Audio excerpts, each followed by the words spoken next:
Em nome do Pai, e do Filho, e do Espírito Santo. Amém. Que Deus te abençoe. É uma alegria estarmos juntos nesse dia.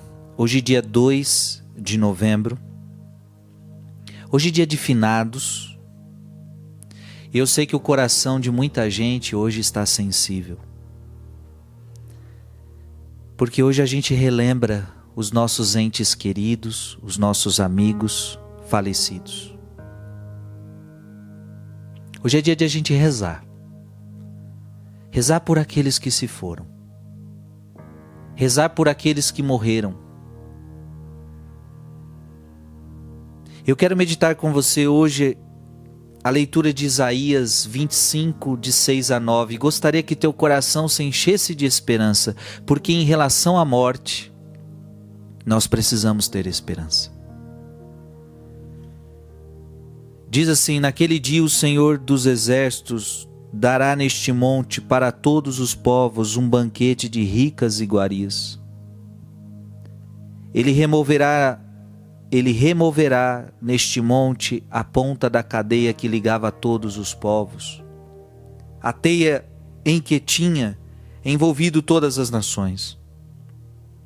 O Senhor, Deus, eliminará para sempre a morte, e enxugará as lágrimas de todas as faces, e acabará com a desonra do seu povo em toda a terra. O Senhor disse, o Senhor o disse.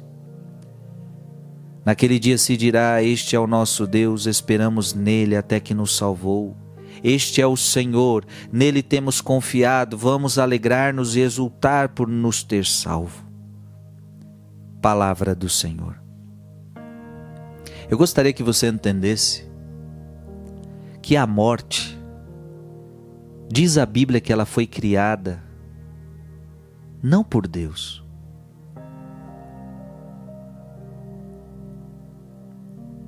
Quantas pessoas se revoltam com Deus na hora da morte?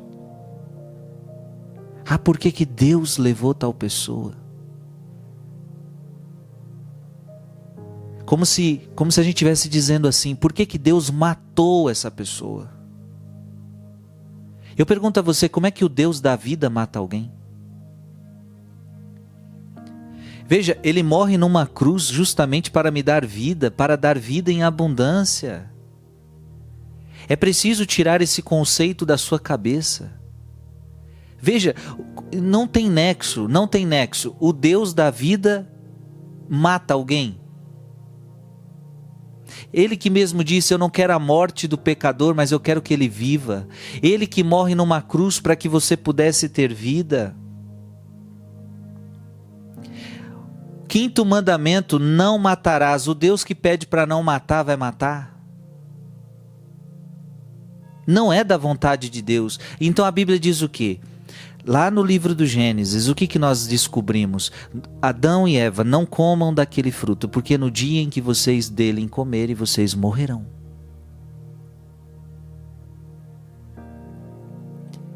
Vocês são livres.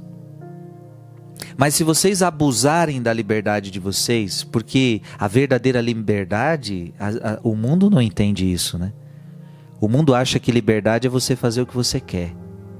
Eu sou livre, e ser livre é fazer o que eu quero. Não, isso não é liberdade. A verdadeira liberdade, ela tem limites. Por exemplo, você não pode falar: eu sou livre para fazer o que eu quero. Não, mas a sua liberdade também acaba quando começa a liberdade do outro. Ou seja, eu estou com vontade de fazer isso com você, eu vou fazer, eu sou livre? Não, você tem que respeitar o próximo.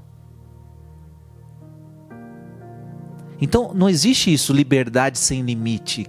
A liberdade tem limite. Deus colocou um limite. Se vocês passarem esse limite, vocês vão morrer. E o que Adão e Eva fez? Passaram o limite. E acarretaram a morte para todos nós. E a morte começou a existir. E a Bíblia também diz que a morte entrou por inveja do diabo. Isso diz a palavra. A morte entrou no mundo por inveja do diabo. Então, com tudo isso eu estou dizendo para você, não era da vontade de Deus a morte.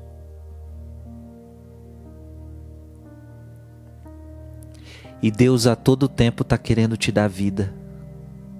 Inclusive aquelas pessoas que já faleceram da sua família, os seus amigos, Deus quer dar a eles a vida e a vida eterna. Mas para encher o teu coração de esperança, eu quero que você entenda essa palavra. Saiba que para Deus a morte é o último inimigo a ser vencido. E a Bíblia está falando para nós uma profecia. O Senhor Deus, preste atenção nisso, o Senhor Deus eliminará para sempre a morte. Que forte essa palavra. Deus vai eliminar para sempre a morte. Um dia, minha gente, não vai mais haver morte.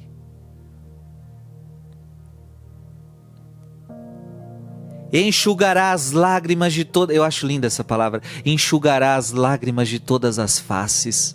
Porque este mundo aqui é um vale de lágrimas. Um dia, Deus está fazendo essa promessa para nós. Um dia vai chegar um dia onde eu vou enxugar todas as suas lágrimas. Onde eu vou enxugar todos os seus sofrimentos. Vai chegar um dia onde você nunca mais vai morrer. E esta promessa se refere ao céu. É claro, porque aqueles que forem... E o evangelho de hoje vai falar de céu e inferno, né? O evangelho de hoje fala de céu e inferno. Porque aqueles que forem para o inferno vão viver uma morte muito pior. Porque a morte pior não é a morte do corpo. A morte pior é a morte da alma. É a morte eterna. Essa é a pior morte. E o que me leva para o inferno é a vida que eu levo nesta terra. É as minhas escolhas nesta terra. Então essa é a pior morte. Agora quem for para o céu, e essa deve ser a sua esperança, essa deve ser a sua luta, por isso que nós amamos o Senhor, por isso que nós servimos e seguimos os seus mandamentos, porque se formos para o céu, não mais morreremos. E por isso os santos diziam, eu não morro, eu entro na vida. Porque quem vai para o céu, na verdade nunca morre. Simplesmente entrou numa vida muito maior, na vida eterna. Isso enche o nosso coração de esperança. Que Deus te abençoe. Em nome do Pai, e do Filho e do Espírito Santo. Amém.